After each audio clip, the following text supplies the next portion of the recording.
Hey guys, can I ask you a quick favor before we get to the show? If you're like me and you're really into insightful conversations and things that make us think, please hit the subscribe button. Whether you're listening on Apple, Spotify, YouTube, or wherever, I speak to world champions, artists, best selling authors, experts from all walks of life, rock stars, and CEOs to discover how fascinating people tick. And if something resonates with you today, please take a minute to leave a comment, share with a friend, or just let me know your thoughts. One last thing, please check out my work at jalders.com. That's jalders.com. And please make sure to follow me at jalders and the show, Shifting Perceptions Podcast, on all socials. Now let's dive in. I'm really psyched to have you here. I've been following you online for a bit. I'm an admirer from afar, seeing what you're building. I'm really big into the creativity behind business building, and really stoked to have you here. So thank you. Thank you for having me. I'm really excited to be here and talk with you today. There is a lot I want to jump into. I think I want to start with the Hollywood connection because I think that's probably the most surprising part of your story. I know you've probably told this story a billion times, but I have to ask. You started out in Hollywood, or at least with Hollywood aspirations to be someone like Ari Gold from Entourage. It sounds like is that it? That is exactly it, except I was hoping to be a little bit nicer than him. But yeah, I did basically his, I wanted to help actors and writers and directors find jobs and build careers. And so I worked for a few people that were very actually similar to R.A. Gold in terms of their demeanor and levels of compassion or lack thereof.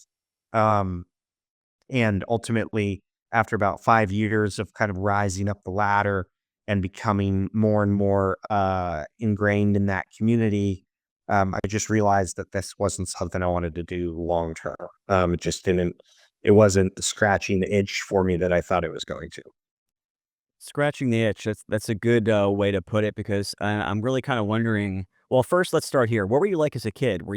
If you tell me about your childhood, does it make sense that you wanted to end up in Hollywood? So it's funny. I actually did like child like modeling and acting when I was a kid. Not acting, but like did like my mom like and put me up on, whatever. So I've always been like comfortable in kind of the limelight and as like the center of attention kind of thing. That's been like something I've been like forever. But I just wanted to I love the idea of being able to help people build their careers and kind of turn people from, a good creative talent into superstardom, essentially. Um, but just it's just a bit of a thankless world and very vapid and very just empty, really. As I mean, try just to truly tell it how it is. And and after about 5 years of doing that, like I was living in Los Angeles, I basically didn't see a path to owning a home in like quite a long time. I really value family and wanted to grow a family. And I was just like, this career that I've built is not where I see myself 10 years from now. And I just need a pivot.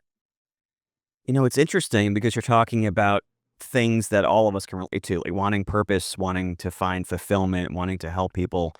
And then you also market yourself as a guy that wants to do boring businesses. It seems contradictory. I'm sure it's not. How do you reconcile those two sides of you? Because one side is like, I want to do something that's big and fulfilling and blah, blah, blah. And then I want to be the guy that does the boring businesses that make the money and build stability for my family. So it's so the way I got into this kind of boring business world is I just didn't know what I wanted to do. I didn't know if I wanted to do med device sales. That was a consideration for a period of time.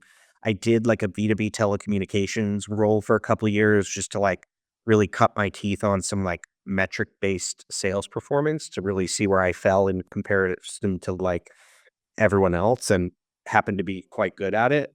but, really I wanted to find something that was going to be something I could do forever. And so conceptually, like, it was more important to find something that was, like, I was passionate about. And, I called a buddy of mine, and him and I went to UC Santa Barbara together, and he was like, "Aaron, you should get into franchise development." And I was like, "What's franchise development?" And, he was, as I, like, probably many people listening to this were like, I thought it was McDonald's and Wendy's and fast food, and I'm like, "Dude, I don't wanna go and, like, build fast food restaurants, like, that doesn't sound interesting to me." And he's like, "No," and he told me about, like, the concept of franchising. Uh, I didn't know 2 Men in a Truck was a franchise. I didn't know 1-800-GOT-JUNK was a franchise. I didn't know ServPro was a franchise.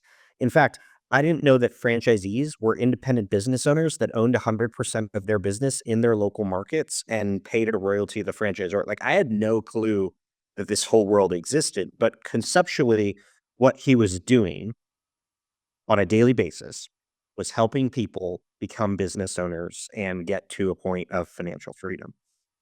And that I could get behind, Yeah. um, because that is an honorable thing to do and something that I was, like, excited about. And, the minute I got excited about it, I emailed his boss every 3 weeks for, like, 6 months until he hired me, um, and started working at the largest carpet and floor cleaning company in the world, a brand called ChemDry, and helped grow that brand. So that was like it was less about boring businesses and more about helping people become business owners, which isn't too distant from helping a creative person become the next, uh, you know, Leonardo DiCaprio. Like, it's the idea of helping someone go from here to here that is thrilling to me, and so that's what franchising is at its core. You said your buddy sort of talked you into exploring the idea of franchising, and I know you were in sales before that. What would you say your superpower might be that your friends saw in you? Because going from sales, I think sales has a lot of underrated creativity built into it, and a lot of empathy, and a lot of micro skills in order to be a good salesman. And from my limited understanding of franchising, I actually have some friends who are CEOs of other franchises, and I know they're really uh, obsessed with protocols and systems and everything that's not creativity in a sense. What Yeah. would you say your superpower is that your friends saw in you that this would be a good fit for you? So when you talk to a franchisee, someone who wants to become a franchisee, you're ultimately leading them to a path where they're going to follow a system. There's creativity in creating the system, but ultimately this person is looking for a path to wealth creation. They're looking for that because they don't want to create it themselves.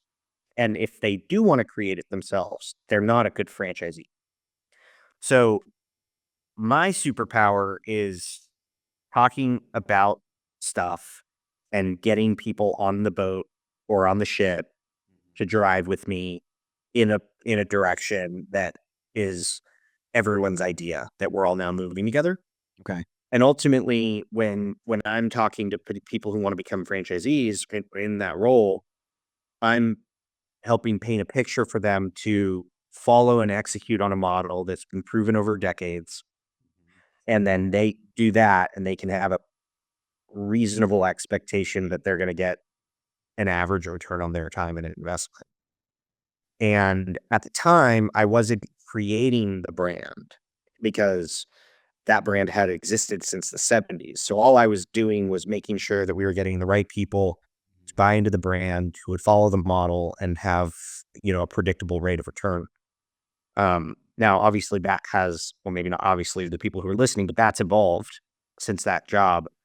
This is now the third brand that I've been involved in, and the first one that I own, own the majority stake in.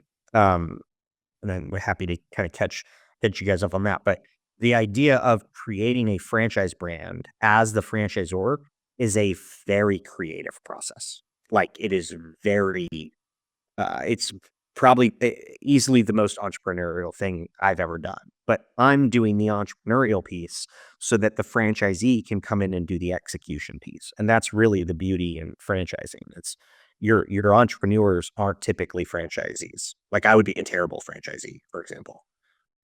So a lot of it comes down to personality traits slash quirks, I suppose. Yeah, I mean, you're looking people who become franchisees who are the best at getting being successful franchisees are executors. They were in a job and they every job they got, they would read the employee manual 6 times. They would execute on it. They'd rise up in their corporate career, but they didn't have any ownership in the business, and they were making that company millions of dollars and only earning 200 grand. Or someone who has built a business before, knows how hard it is to build a business from scratch and says, "Hey, like, let me skip those, like, 2 years of trial and error and all the money that that costs, and why don't I just buy into a system that's already existing, and I'll just go in and do the, like, operating piece." So yeah, those are the things that we're looking for franchisees is like, is this someone who likes to create everything from scratch, or is it someone who is really good at, like, following a proven playbook? Mm. I know you're big into educating people and sort of making people aware of different realities of the position that you're in and the path that you've taken. I'm wondering what you believe one of the biggest, or maybe some of the biggest lies have been on things that we've been told about what success actually is.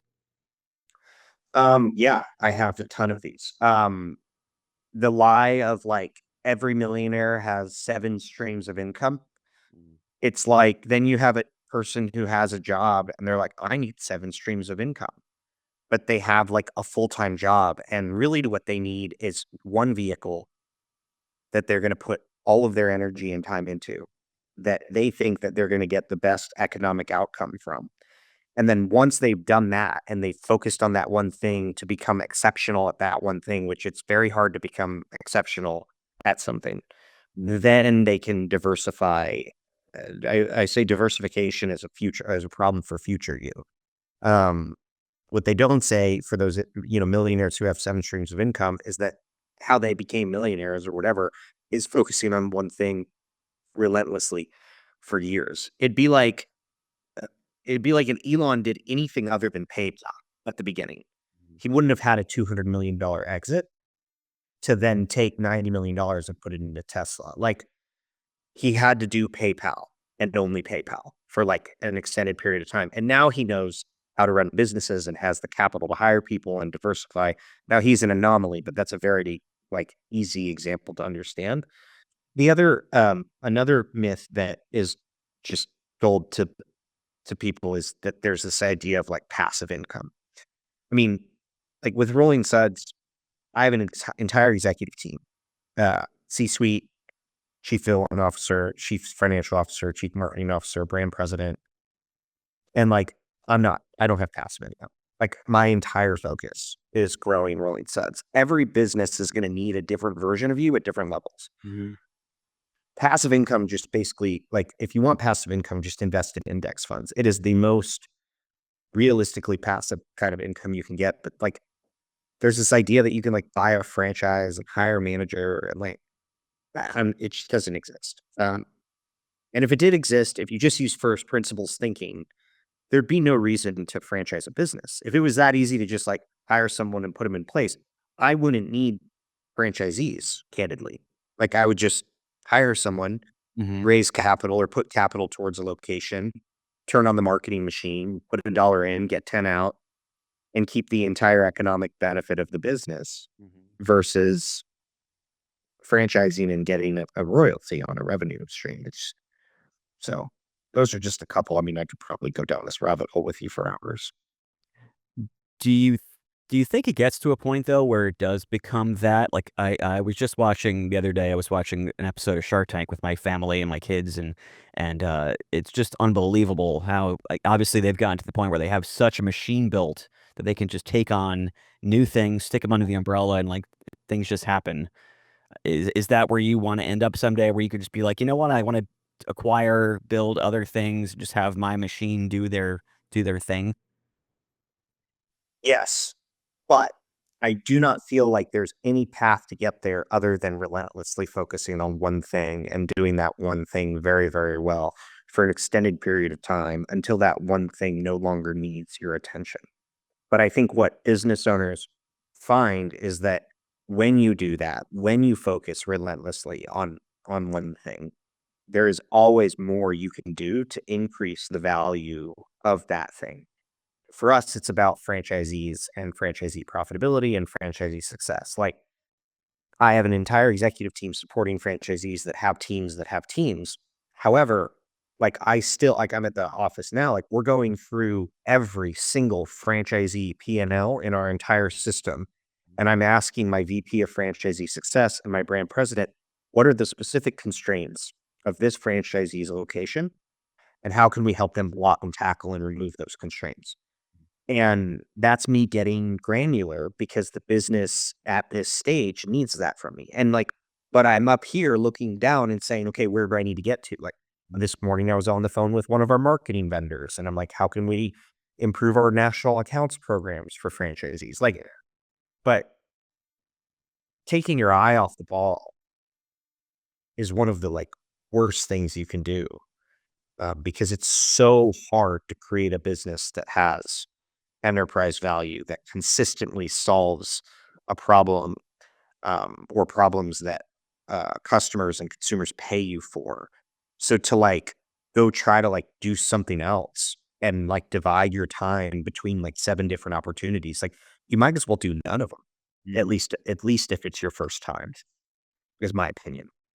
I want to know your opinion, Aaron, on maybe if you were talking to young people or your kids or cousins or nephews or nieces, how would you speak to young people that have a, let's say they have a passion, an interest, a creative talent of some sort, and they're struggling with the idea of, I don't want to let go of this childhood dream, this thing I've had that makes me happy, that does scratch my itch, like you said before. Um, how do they balance that with the idea of, there's this really difficult path, but it could make me potentially happy, or a path that, like in your own words, is a boring business, but puts food on the table and maybe buys you time to do your creative thing, maybe with a little bit more free headspace to do so. How would you talk to young people, or even, someone in any age has a dream that they don't want to let go of and they don't want to sell out. And I remember when I was first out of college, I was coming back from New York interviewing for jobs, and I looked across the train at the time, and there was people that looked like freaking zombies, that were probably doing the commute for 30 years and looked like they were dead inside. And I never wanted to turn into that. And I think a lot of people are scared of that, and a lot of people give into that, and they become that because they don't feel like there's another choice. How do you deal with those things when talking to people that you love or people that you want to guide or give advice to?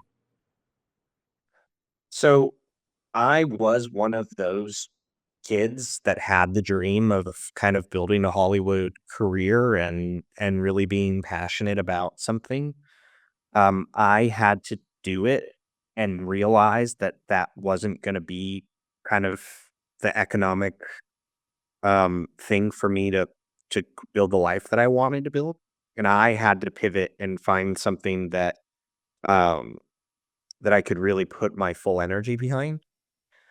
Um, I wish there was like a silver bullet answer, but I would say that generally speaking, it's really hard to follow your passion and also create potentially life-changing wealth. Um, I mean, like being an entrepreneur or being an employee, like it's much easier to be an employee than it is to be an entrepreneur. Um, and franchise ownership is kind of it's a bridge between the two. You don't have to have a great idea. Um, you can say, I'm I'm gonna follow this model that works and I'm gonna execute on it. So like I'm gonna give like I've got two young kids and my plan is to give them two options when they graduate high school. One, go to a 4-year college. We'll pay for it. Um, we're gonna, you know, push you on extracurriculars and do all that, and you're gonna do it as best as you possibly can. The other option is we're going to find a franchise. I'm going to fund it. I'll teach you how to run a business and you're going to execute on it. And either option is going to be a learning experience. Um, I don't know. I can go down a rabbit hole on this. I don't know how like higher education keeps up with artificial intelligence 20 years from now. No clue. What a rabbit hole that is, huh? No clue. I mean, the AI could have done 95% of my homework assignments when I was in college, and I went to a 4-year degree and graduated from a UC school. Um, so that'll be interesting to see. But I would say like there's for anyone who's thinking about like what do they want to do when they grow up, like what kind of economic where do they want to be economically, and like understand that like there is a significant amount of opportunity in this like world of boring businesses because there's already demand. It's not affected by AI. Like there's not going to be robots power washing anytime soon. Uh, robots aren't going to be installing HVAC systems. Like, and I think that as we continue to see this rise in AI, I think people will be more and more interested in boring businesses. But I mean, if you have a passion for going and being a Hollywood movie star, like you're gonna have to go do it until you realize it's not for you. My wife just got me the new Insta360 X4, and I'm hooked. I just took it on a snowboarding trip with my family, and the footage is insane. It's like a drone was following us. And the selfie stick, yeah, it's invisible. Total game changer. And right now they're having a big sale and even offering free gifts with a purchase. You can check out my affiliate link. It costs nothing to you, but it does help me out if you make a purchase. Check out jalders.com/x4 for the latest offers or visit insta360.com and use my code INRR6JU. That's code INRR6JU. I'll have it down in the show notes too. Yeah. Yeah, that's a tough one. It's something I personally have dealt with and been dealing with. My life dream is always to be an artist, and I've been working as an artist for decades. It's hard, but my wife and I also have two other businesses that help us make that happen. So I think Right. when people DM me or message me, how do you do this or how do you make a living from art? I'm like, don't, don't, because not only is it incredibly hard, but when your passion becomes work, your passion is no longer your passion a lot of times, and it's sad to say that, but, a lot of my friends who are well-known musicians or really thriving artists, they're struggling, and, it's a very few, a small percentage of people that actually can maintain the love while scaling it to a point where it's really doing something phenomenal. Um, I'm wondering, with your franchisees, I could see you're sort of painting the picture from a, top level down. On a local level, if someone's listening and they're like, "Hey, by the end of this podcast, I wanna contact Aaron and make this happen for me." How does a local franchisee protect themselves against, their neighbor 3 blocks down from buying $5,000 worth of equipment, slapping a label on a truck, and stealing his business? Are there practical steps that might help your franchisees, uh, sort of create, more footing in the area? Yeah. So for what we do, it's damn near impossible to replicate. Um, so power washing is a very low barrier to entry business. You can go buy a $300 machine. You could even rent a machine. You can knock doors and you can do $50, $100 driveways and build a good business as a high school student, right? Which is why it's kind of an entry level business. What we focus on is commercial power washing. That's our predominant, like we're 65% commercial. So water towers, shopping centers, movie theaters, HOAs, condominium associations, restaurants, um, much larger properties. Now we still do residential because there's still a demand there. Um, However, what we're built for is these much larger jobs. And the founding location that I am replicating, that I acquired the brand, um, they have built this truck. It's a 16-foot box truck. It carries 1,000 gallons of liquid. There's two machines on either side. It takes two guys to run the truck. It's a custom proprietary truck. The logo is everything's trademarked. Like, you can't get that truck unless you're a Rolling Suds franchisee. And so what that allows you to do is do jobs faster and better and stronger and bigger than any other power washer. Like, we can do a 3,000 square foot house in 20 minutes, start to finish. Set up, tear down, everything. And that's a $500-600 job in 20 minutes. We could hit 4 or 5 stories from the ground with the trucks that we have. We have drones that we send to franchisees across the country if it's above 5 stories. So we're playing a very different game than your average power washer. And so we're typically like, we just clean the Superdome, the top of the Superdome, like in preparation for the Super Bowl. So cool. Thank you. Um, so it's just a different ball game. It's like uh, we're coming to a knife fight with machine guns. Hmm. Is your business model, is that an industry where you have a lot of people? Well, let me preface by saying this. I could imagine that a non-compete and a non-disclosure can only go so far in today's in today's law. Is that something that's constantly a problem where people are with you for a number of years and they're like, I see how this is done. I'm just gonna copy it. No, so the non-compete for a franchisor to a franchisee is ironclad. Um, the non-compete for an employee to an employer, unless they're a C-suite or an executive level executive, like, that's gone by the wayside as of last year. Um, so, uh, but franchisors, there's a tremendous amount of regulation around franchising in general, but we have a duty to protect the brand for the rest of the franchisees who have invested their time and money into the brand.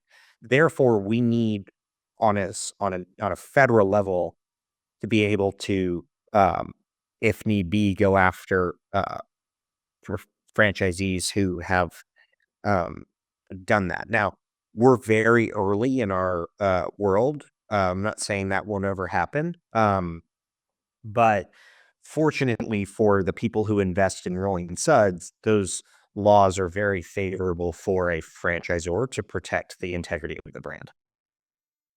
I have several friends that are in franchising from, actually, all of them are in charge of either the brand itself or their own particular franchise regionally. And I'm wondering, I know from a few of them, they've used, or one of them at least, used a service or an agent to find franchises that might work for their particular personality. And I know a lot of people are big on, like yourself, you bought a franchise and then scaled it up and probably improved the systems. How would you advise someone that's listening, uh, thinking, "Hey, I'd be interested in this franchise thing. Should I find an agent to help guide me to where to go, or is it better to look at a business, website where I can purchase one that's already been going, and maybe there's a way I can improve it and add value?" Yeah, I think it really depends upon the person and what their specific goals are.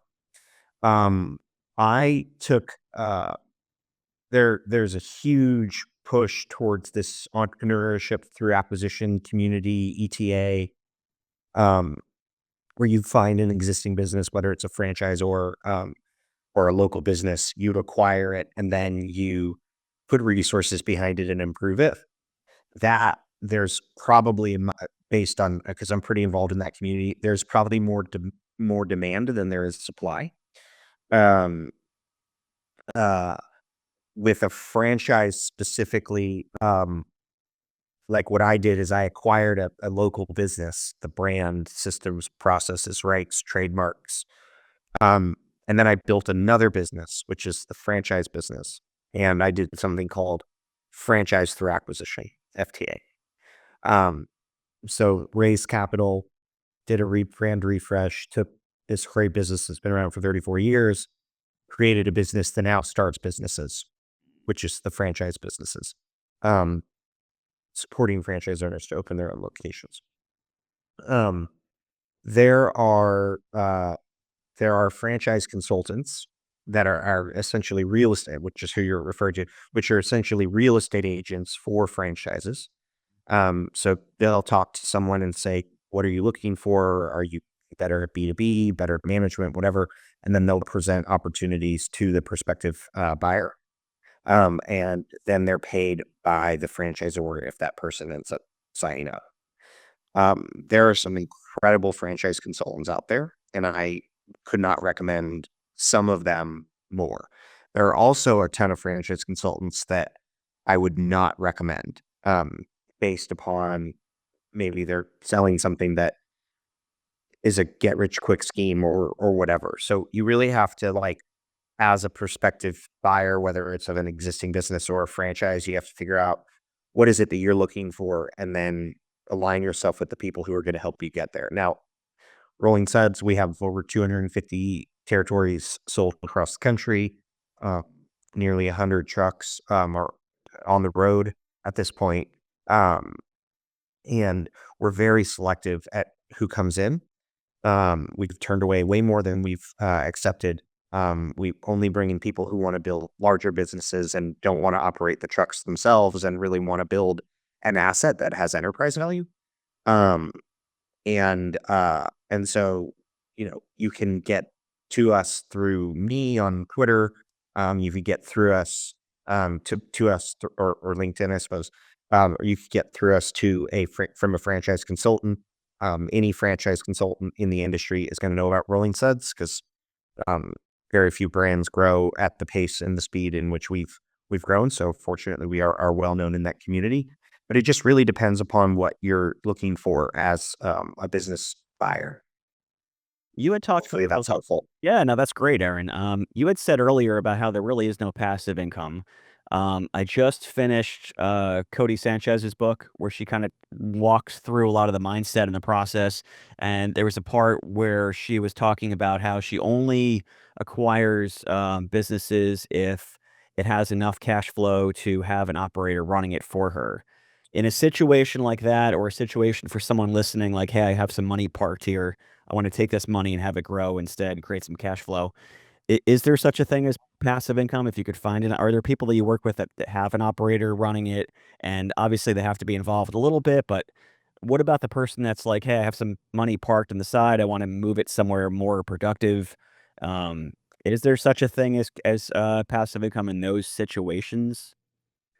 So we do have franchisees who have existing infrastructure from other businesses where they have an operating partner um, that has equity in that business and is on the ground on a day-to-day basis running that location.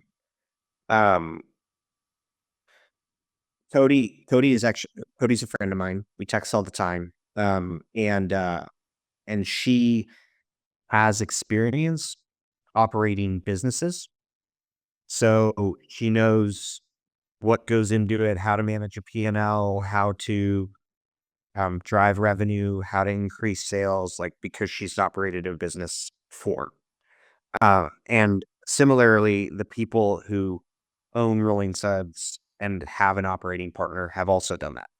So kind of going back to what I said at the beginning, where it's like, if you've gone 100% into owning a business and you've driven that ship until it doesn't need you anymore and know how to operate a business, then yes, putting operators, hiring CEOs, like hiring the COO, like doing those types of things are possible. Um, but like I would never ever recommend someone who has a job working at Oracle making 150 grand a year, who has 300 grand in retirement that wants to like go buy a business from scratch and he's never ran a business before and he just wants to hire someone off Indeed, pay him 80 grand a year and have him go start a business for you. Like that's just a recipe for disaster. Like that person's 9 times out of 10 going to fail. Mm. And And I think that it's possible if you know how to run businesses. If you've never known how to run businesses, the only thing you can really do at that point is write checks. Okay. And like one of our franchisees, like great, like has had 7 exits in 10 years of pest control concepts, like great operator. And he has an operating partner in one territory and then another operating partner in another territory. I just spoke with him this morning. Um, he said his operating partner is getting a divorce and has to move and he's got to find a new one. That's a messy situation. Yeah. I mean, like, but it's out of his control. So he's going to burn cash because he has it, thankfully, and then find another operating partner. It's going to take time to get him trained up, and then you're going to have to incentivize him. But these guys have upwards of 30% of the company, so they're willing to basically long term play, burn cash, build an asset for a longer term strategy. Whereas you're just your average person who has a job full time is not thinking like that because they've never been in a situation before where they've put it all on the line, put it all on black, and started a business. Mm. Um, and that's the level of grit and stomach that you need to make something successful. And this like dip your toe in and like try it out and like just write checks and hope it works out. Like it's a pipe dream in my mind. Yeah. A lot of people are completely paralyzed with fear on the idea of starting a business, starting something new. Um, I'm curious what your relationship is with uncertainty and fear. Is it intuition? Is it logic? Do you have a process at this point? How do you how do you reconcile those type of emotions? That's a great question. Um, I think that it's probably good that someone before starting a business feels a certain level of uncertainty and kind of uh, unrest internally. Um, I tell our franchisees this will be the hardest thing you've ever done before, and if that is something you're interested in, let's do this. If that scares you, it's probably better to just stay in a job. Mm. Um, there is this level of perceived security when you work at a company because you have consistent paycheck, you have health insurance. And like, I know that because before I started Rolling Suds, like I had a job that paid me over $500,000 a year. They offered me double the income I was making. So I would have been making $1 million a year to continue doing what I was doing for the last 6 years. And it would have been a considerably lighter lift than starting a franchise brand from essentially scratch. Mm. Um, and most people, I would say probably 9 out of 10 people, would be better suited to just stay in the role that I was in, versus putting it all on black and starting something from scratch. This has been the most difficult thing that I've ever done in my life Can is you start a can you business. build on that? Can you go on a tangent on that? Because so many people see the big picture. I'm sure people around you in your own life, people you grew up with, people you went to college with, they're probably like, "Oh, Aaron, he's just farts out gold bricks and makes all this money, and so must be so easy." And I can imagine there's got to be so many struggles and sleepless nights and thinking like, "What the hell am I doing?" What have been some of the more spectacular failures and struggles that you've had to deal with? Um, Literally, we launched the brand. I built systems and infrastructure for us to be about 80% residential and 20% commercial.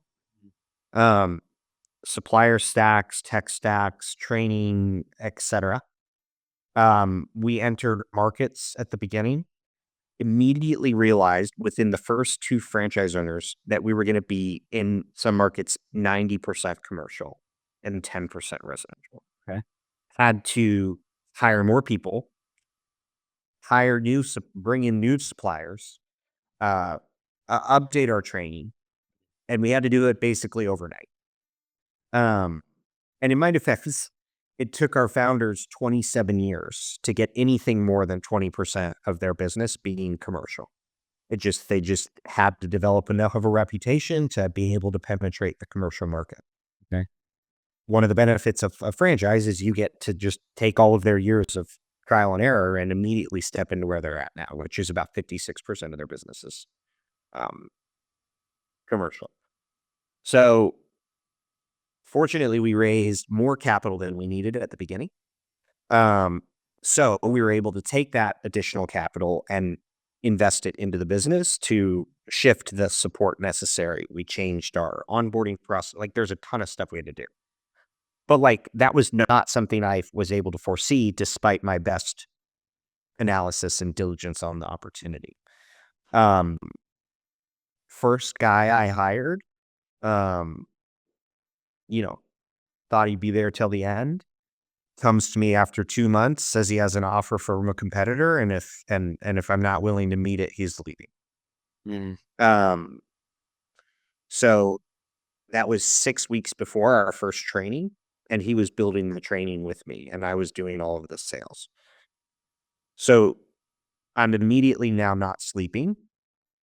I'm trying to figure out what I need to do here. I'm gonna need to replace him, but I can't replace him now because we're still building. Um, and had to tell him, like, I'm gonna enforce the non-compete, and in fact, you can't go do that because you've signed X, Y, and Z, and I need you to keep plugging forward because we committed to doing this together. In retrospect, that competitor, it wasn't power washing. It was a brand that did power washing, but they were also other services. They weren't predominantly power washing like what we're doing, but that brand saw a really hot new competitor that could come in and disrupt their business and decided to try to throw a kamikaze into our opportunity and offer this gentleman 3 times the amount that that role that he was working was, um, is just crazy. And I was like calling my investors and I was like, I don't know what's going to happen in there. And so like there have been countless times in running this business where there have been situations like that where I'm staring at a problem in the face and I have absolutely no idea what the solution is or if I make the solution, whether or not it's going to work. And that's what entrepreneurship is at its core. It's literally solving problems that you don't have the answer for. And you're making constant guesses as to whether or not your solutions to these problems are the right ones.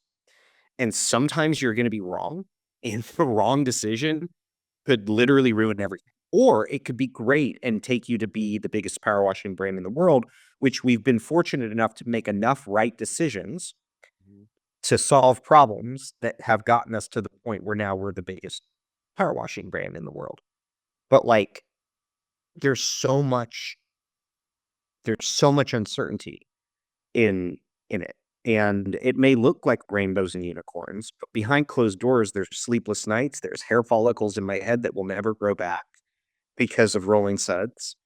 You're gonna see franchisees succeed. You're gonna see one struggle. Like there's so many things that can go wrong, especially in a franchise brand, specifically because you're dealing with people who are starting businesses. And I will say this again, like most people should not start a business. Like 95% of people probably shouldn't start a business. But the ones that do can end up building something that changes their lives, the lives of other people, and really is like this is the most fulfilling and challenging thing I've ever done. But I get to see the lives of people change in a positive way. And we've got over probably 300 people wearing the Rolling Suds logo across the country right now in 30 states. You know what I mean? Like that's pretty wild to think about. It's pretty cool because you touched upon a lot of things, and I'm going to ask you a question in a second, but just kind of touching upon what you just said, I think it's so cool that you can create value for families, changing lives. Something else you sort of danced around is the idea of perspective. I think it's fascinating that a lot of people that are not involved in business or running a business, I should say, or entrepreneurialism, people that are not involved in that world for one reason or another, don't realize how much creativity is involved. Like when you were describing solving problems, making mistakes, adjusting, changing course, coming up with new solutions, the way you described that, uh, me being an artist and an entrepreneur, I see the parallels. If I'm creating a piece of art, or if a friend of mine is creating a song, or if a friend of mine is building a franchise, the obsession with pulling out the abstract and finding patterns and putting things together and hey, does this work? It's almost like a childlike play with creativity. You're like, let's take this block and this block. Do they work? Oh, no, they don't. Let's try something else. And that's one of the most fun parts of business, or making art, or parenting, or traveling.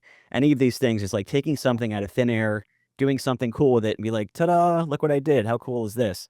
I want to talk to you about exit strategy. One of my friends, my friend Bill and my friend Paul, are co-owners and founders of Bubba Coos, and they have a similar amount of locations across the country. And I was talking to Paul on the phone like a year or so ago about exit strategy, and just hearing how he was painting the vision of what someday this would bring him. And it's interesting because most people looking in at his lavish lifestyle and posts about his newest car of the week or his whatever $1 million watch would think like, why don't you just stop, bro? You know, you're good, just chill. But his when he was talking about his exit strategy, it was just like, dude, you're so next level with where you're going with this, you know?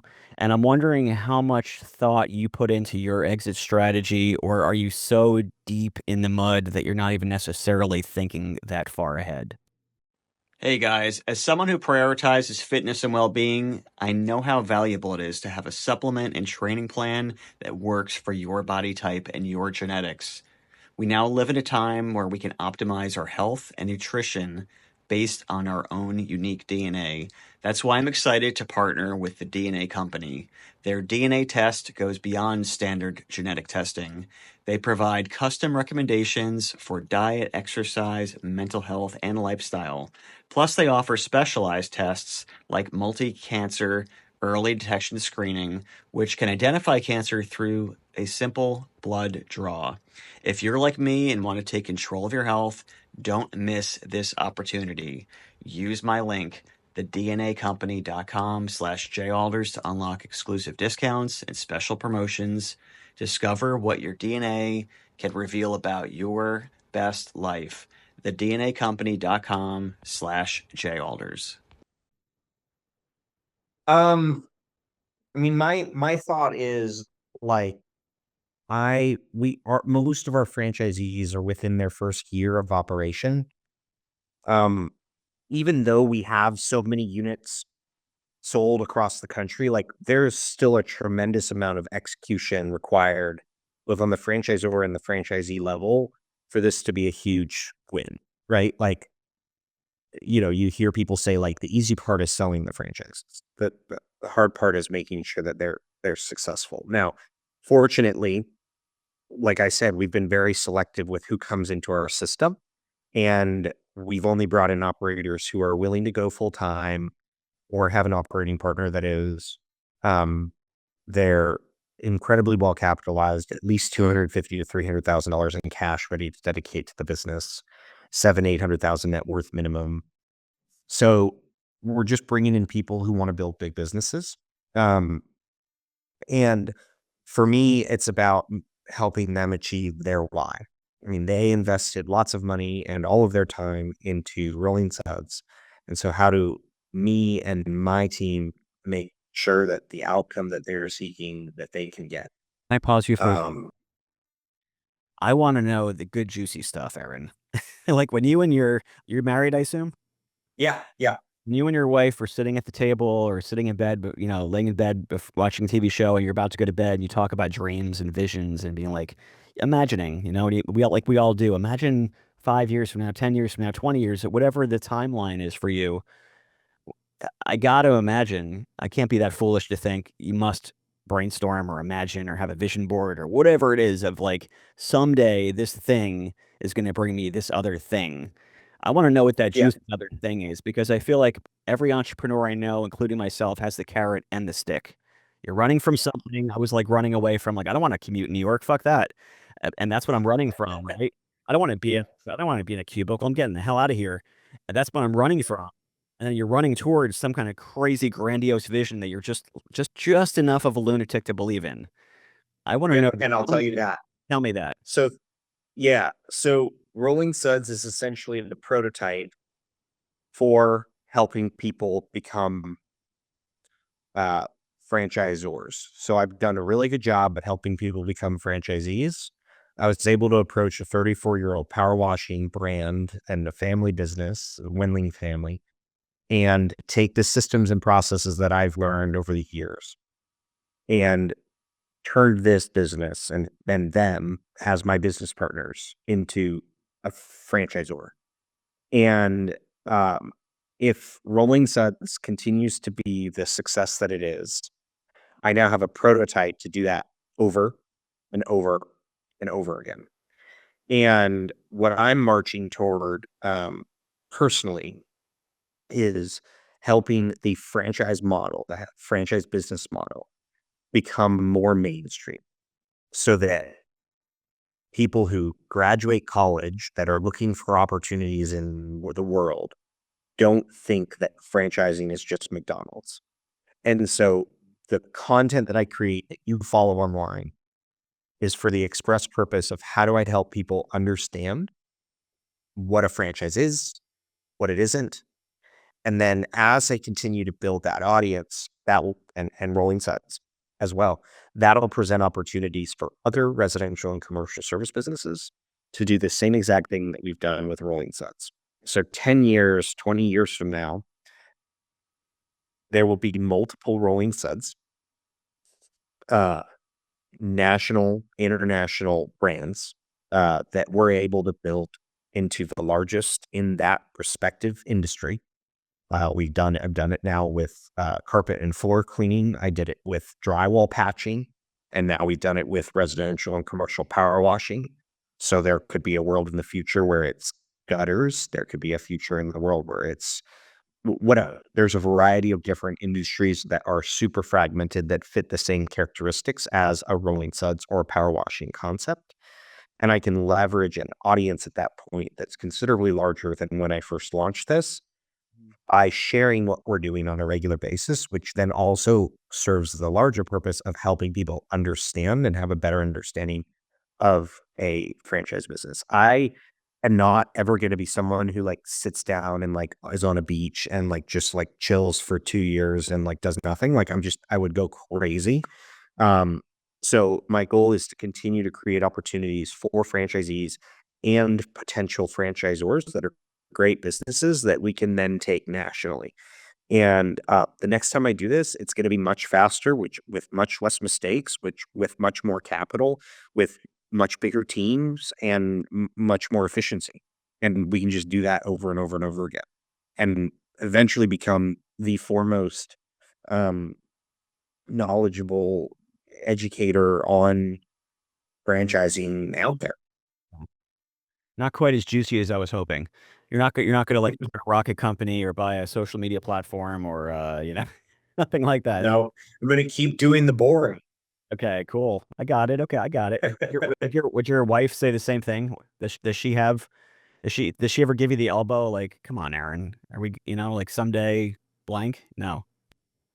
If not, No, I look, mean, I she want knows something juicy. she she knows that I would be she knows what would happen if I was just sitting around doing nothing. I mean, I mean, I literally had $1 million offer on the table annually. And I was like, I want to go do this other thing. I'm going to raise capital. I've never raised capital before. I'm going to find a business to franchise. I don't have the business yet. And she was like, go do what you want to do. I know you're going to take care of us. I'm the sole provider of income in our house. So like, I just this business is going to keep growing. It's for sure going to become a $1 billion company alone.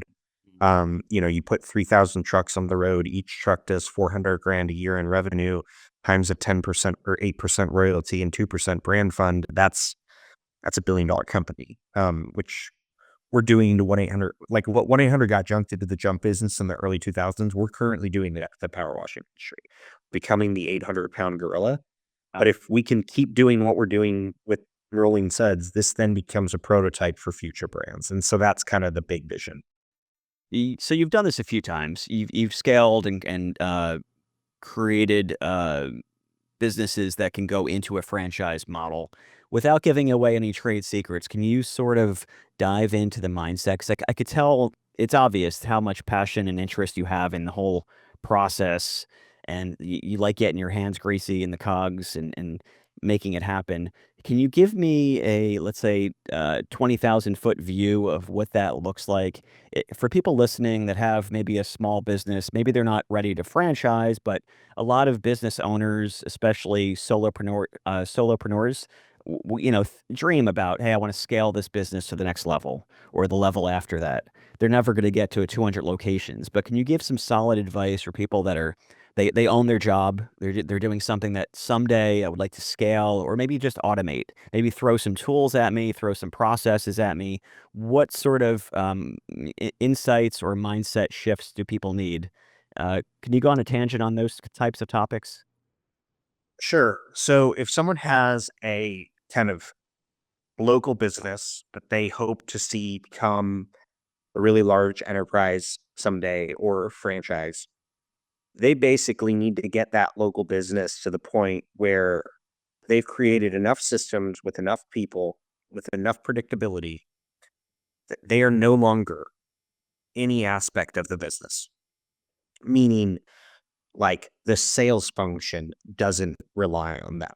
The marketing function doesn't rely on them. The finance function doesn't rely on them. Like they need to build an asset that you can then say, okay, this thing in their local market of Atlanta can now be replicated in Canada. And then before they decide to franchise, I would open one or two other locations in relative distance, depending on obviously the business model, and do it again, but faster. Um, do it again with faster, with more capital. Same exact thing I'm talking about with other franchise brands. Um, and and then once you've done that, say, okay, do I want to like raise capital and build a really massive corporate owned multi-location business? Um, or do I want to franchise? But really the requirement prior to making that decision of creating a business that can exist without you has to happen regardless. And once you create something that has predictable cash flow and predictable revenue and you're getting distributions or you're reinvesting in the business or whatever, then you can say, okay, I've got something that I can either replicate myself or I can create systems for a franchisee to replicate this. And the reason that our founding location didn't do that particularly and add other locations elsewhere is because they were looking for someone like me to turn it into a franchise. And if uh, they didn't have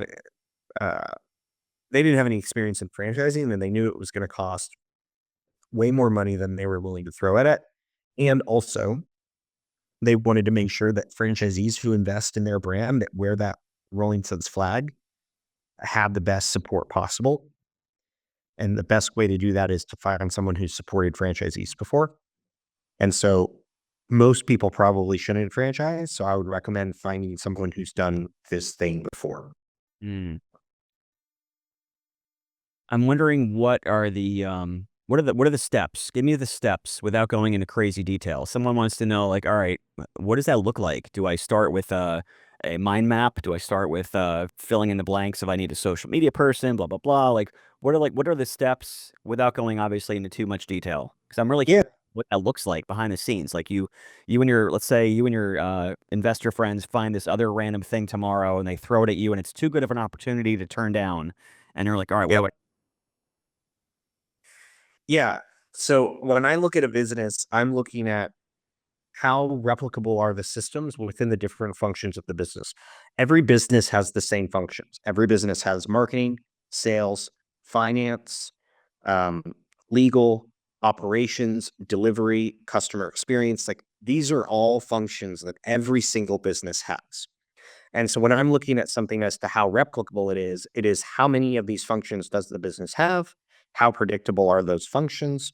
How really truly dumbed down are those roles? Um, the more the higher level people you need to fill those roles, the less predictable that business is because it's highly dependent upon that type of high level individual to come in and run that. And there's less high level individuals than there are average people to hold average roles. Um, so that's what I'm looking for from a franchisor perspective. So if I'm speaking specifically to someone who is wants to take their one location business to an enterprise that could potentially be franchised or turn into a multi-location business, I would suggest that they think about their business as if they are an investor. So would they invest in that business? And if the answer is no, then it's like, okay, well, why? Oh, probably because it doesn't have a repeatable marketing function. Okay, well, how do I create infrastructure and systems for the marketing to be repeatable and predictable? Okay, if I'm not going to invest in my own business, what's the reason? Oh, it's because I'm the salesperson. And if I'm the salesperson, then without me, this business doesn't have any sales function, then it's not repeatable yet. And so maybe I need to now build a sales team. And yes, it's going to cost money because they're not going to sell as well as I do because this is my business. And so I better be prepared to burn some cash for a while to build that sales function. And so I would urge anyone who's listening to this who does want to build a business that has enterprise value is to go into ChatGPT and type in what is every single function that every single business has to have and what are the roles necessary to execute in each one of those functions and then build a business that has enough revenue that then can support all of those functions and then figure out, do I want to franchise this business or not? Two more questions if you have time. Yeah. Uh, Before we wrap up, I'm really curious. So you're doing great. Stoked for you. Where Thanks. where are you putting your money? Because you're obviously beyond the point where you need to reinvest your own money into the company. Thank God. That's awesome. Where are you putting your money? Are you buying apartment buildings? Are you buying Bitcoin? Are you buying stocks? What are you doing? So we have not taken a dime out of Rolling Suds specifically, other than tax distributions. So every dollar that is generated in Rolling Suds goes back into building better systems and bigger teams for our franchise owners.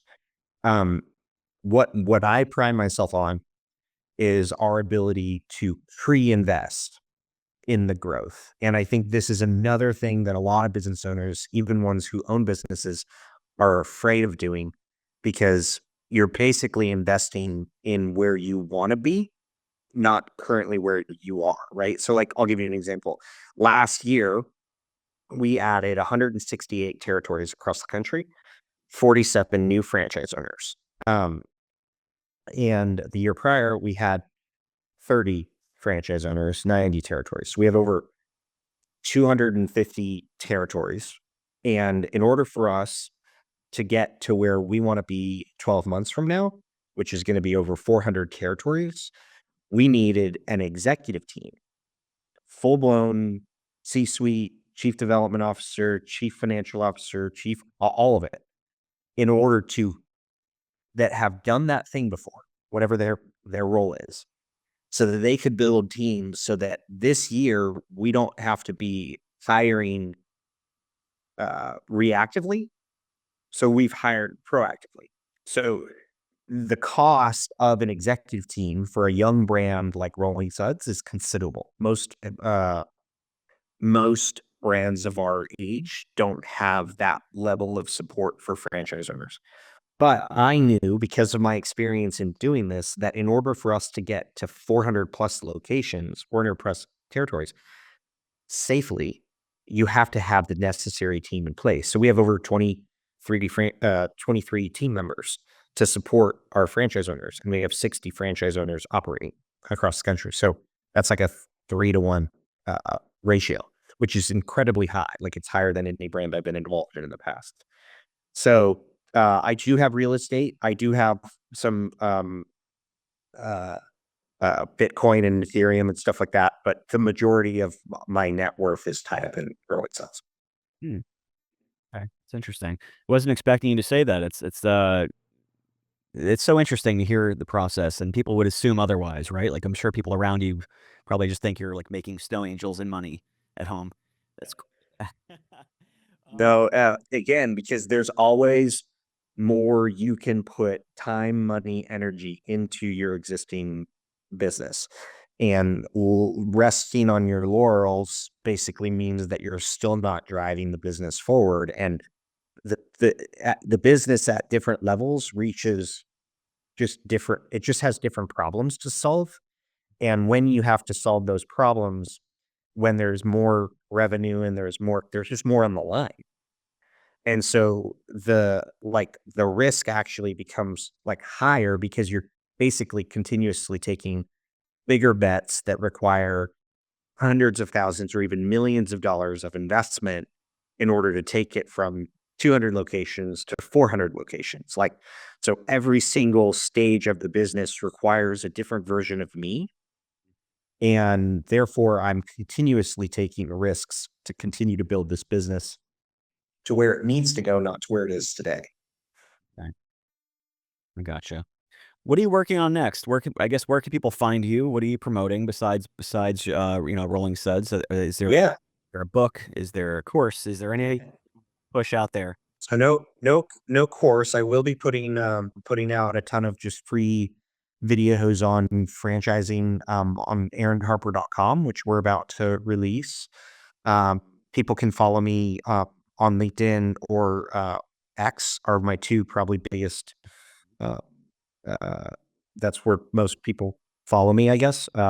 Aaron Harper CEO is my handle on X. Um, and we're going to be launching a podcast called Scaling with Aaron Harper. Um, so that'll be cool. We'll be interviewing people who want to change their lives through entrepreneurship or who have changed their lives through entrepreneurship and kind of get to the why behind the entrepreneur or the business owner. Um, so that'll come out. We've recorded the first 3 episodes of that. So Q2 will probably be putting out the first episodes. Um, Really, the goal is whether someone wants to become a Rolling Suds franchisee or not, as most people aren't going to qualify or they aren't going to be right. I still want to provide education and knowledge for them to say, do I want to be a franchisee? Or do I want to be a franchisor? Or what is a franchisor? Or is franchising just fast food? Oh, why not? Like, so a lot of my time is spent on creating content that promotes uh, franchising as a concept and kind of building a personal brand around that, that then obviously leads to a certain percentage of my audience becoming or qualifying to become a Rolling Suds franchisee. But I still want to be a source of knowledge for those who may not qualify or don't want to become it. I have one more question. I'm going to throw it to you in a choose your own adventure format. Um, I want to ask you two things. Whichever one strikes you that you want to answer is fine. I'm wondering if you can share any pinch me moments. You had said earlier that text or communicate with Cody Sanchez. For me, that would be really cool. I know for me, I've hung out with rock stars and a lot of cool things that other people think is cool. That's fairly normal to me now. We all have these situations in our lives where it's things that other people would find incredibly impressive or normal to us. And I'm wondering if you're hanging out backstage with comedians or rock stars or business people that you always admired, that's one Yeah. question you can go after. Or I'm also wondering if there's been any books that have really shifted your mindset into the person that you are today. I'm going to answer the first one. I mean, I could answer both, but the first one, last year I had an opportunity to record content with Cody Sanchez, who I've followed for years. There's a video on YouTube of us going through she visited a Rolling Suds location and we talked about the opportunity, and that video has had hundreds of thousands of views. Um, Another idol of mine that I followed for years is Alex Hormozy. Um, and got an opportunity to hang out with him last year uh, as Okay. well. It's funny, I did work out in his gym and he did come down and we talked about Rolling Suds together in the gym, and have continued to kind of build that relationship and have learned a ton from him. The world of kind of entrepreneurship and scaling businesses, once you've scaled a business to the size of Rolling Suds, like there's only a handful, like there's a small percentage of businesses that make it to that size, and there's only a small percentage of people in kind of like yours and my generation that like are building a 250 unit or a 300, 400 unit franchise system. And that has allowed me to get in rooms or have conversations with people like Nick Huber on Twitter, who's also got a ton of followers, like and be able to be a part of this community that had I not started this business, I wouldn't be a part of. Yeah. That's wild. It's cool having, those sort of, superficial pinch me moments to give a little bit of validation, like, "Okay, you know what? I earned my spot here." And I don't know if it's similar to you, but I feel like once you have those types of situations afterwards, you're like, "Yeah, not as big of a deal as you made it out in your head." So it's still really cool. Yeah. Aaron, thank you so much for sharing your insights and your story. It's just really inspiring. I love people who are able to take wild risks and roll the dice and make it work. And so thank you so much. Thank you for having me. This has been fun. I really hope that you enjoyed that episode. If you did, please take a moment, leave me a review on Spotify and Apple especially. It takes about only 30 to 40 seconds to leave a nice review. You can just click on the stars, you can say something nice. I really do read them all, and it really does mean a lot to me if you could just please do that. And also make sure you hit subscribe and share the episode, connect with me online, connect with our guests. You know, we love all the interaction, so please do so. Also, please check out my website, jalders.com. I am an artist, I'm a father, I'm a family man. I appreciate your support. I would love to get your eyeballs on my artwork. So, yes, keep sending messages. Let me know who you'd like to see on the show next, and I wish you an awesome rest of your day.